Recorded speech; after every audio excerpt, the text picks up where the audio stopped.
Hello everyone, आज हम psychology के क्वेश्चंस जो हैं वो प्रैक्टिस करने वाले हैं।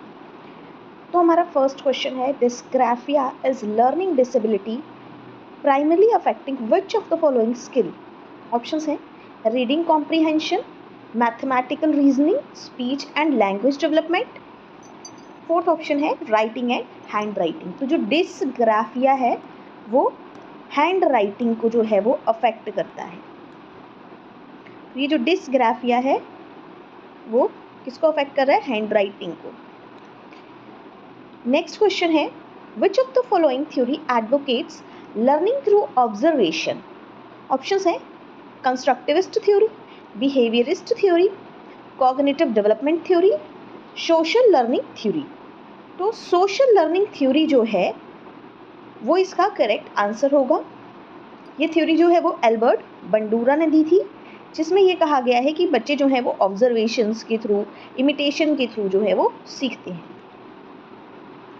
नेक्स्ट क्वेश्चन है, the term mental age was given by. Options हैं टर्मन, बिनेट, सिमन,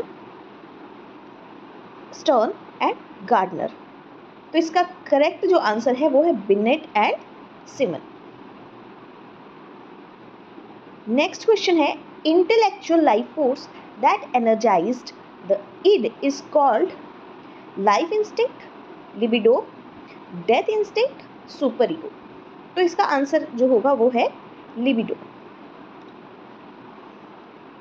नेक्स्ट क्वेश्चन है, the phase of teaching where lesson planning is done called as interactive phase, post-active phase, pre-active phase, evaluative phase। तो जो pre-active phase होता है वहाँ पर lesson planning की जाती है, इंटरैक्टिव फेज में फिर टीचिंग की जाती है। नेक्स्ट क्वेश्चन है, what is the primary focus of formative assessment in the teaching learning process? To measure final learning outcomes, to provide ongoing feedback to students, to assign grades, to evaluate teachers performance. तो formative assessment जो है उसका focus क्या रहता है कि बच्चे को ऑन गोइंग फीडबैक जो है प्रोवाइड करना है। तो इसका करेक्ट आंसर जो है वो बी हो। नेक्स्ट क्वेश्चन है, kinesthetic learners learn best through hand on activities and movement, listening to lectures, reading textbook, watching videos. तो इसका करेक्ट ऑप्शन होगा hand on activities and movement. Next question है, in which of the following stages do children become active member of their peer group? Adolescence, early childhood, adulthood या फिर childhood?